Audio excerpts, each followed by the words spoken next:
Oh, there's no time to dance. I keep the headlights on the highway and lay me down in streets of lady. You had a message.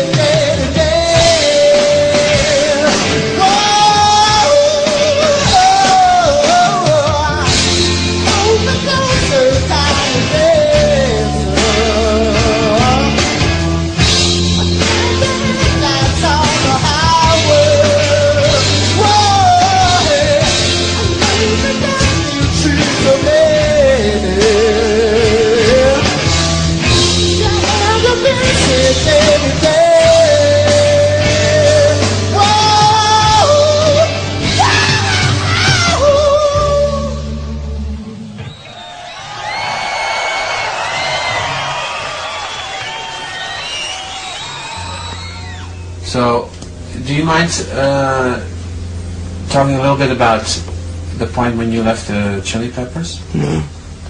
Why did you leave the band? Because, I mean, there's a bunch of reasons. For one thing, like a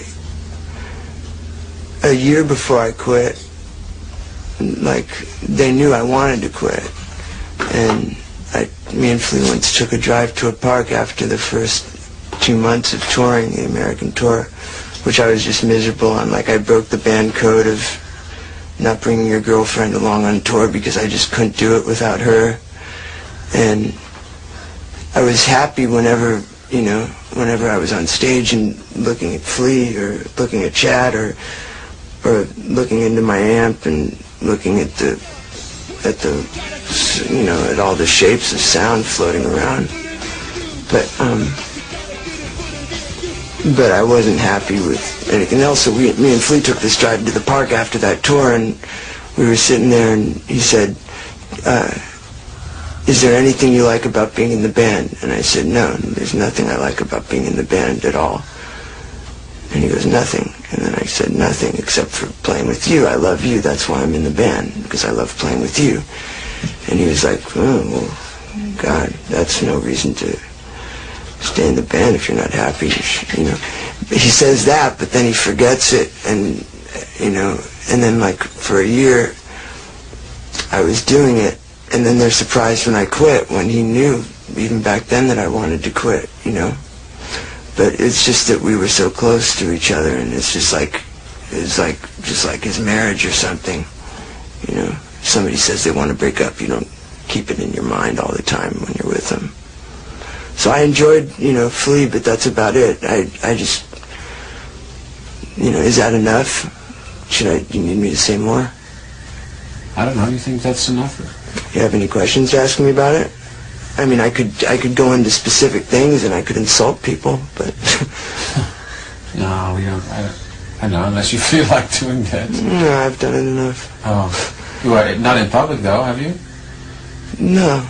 This is the first bit of press I've done since I quit the band. Turn around in a circle, slam into my arms.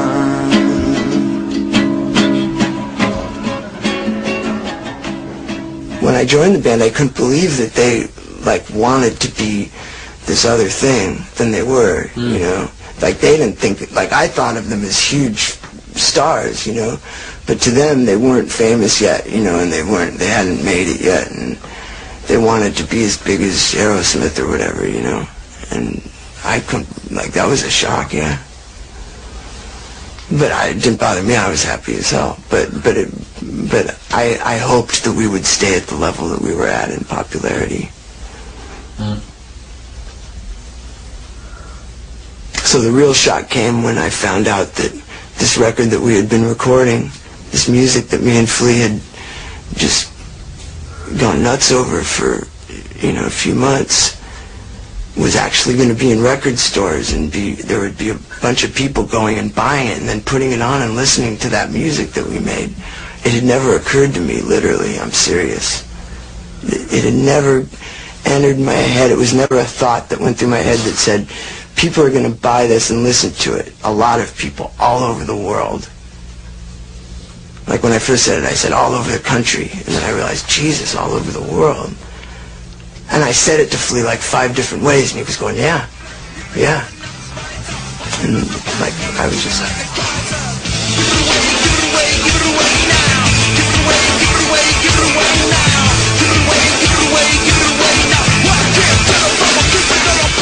It helped that I was totally located in the dimension that the music existed as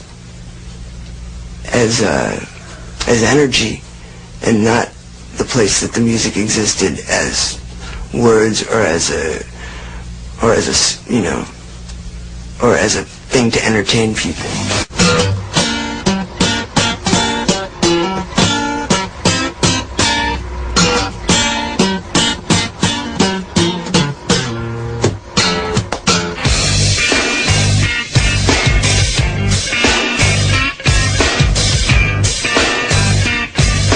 I remember seeing you in Amsterdam once, and you were real lively and up. Oh, I wasn't happy at all, man. No? No, not at all. Why not? Because I didn't want to be there doing press at all. I had to leave like half, 3/4 of the way into it. I didn't want to go, and Flea was like, well, you have to, because normally him and Anthony would have gone, but they made me go with Anthony.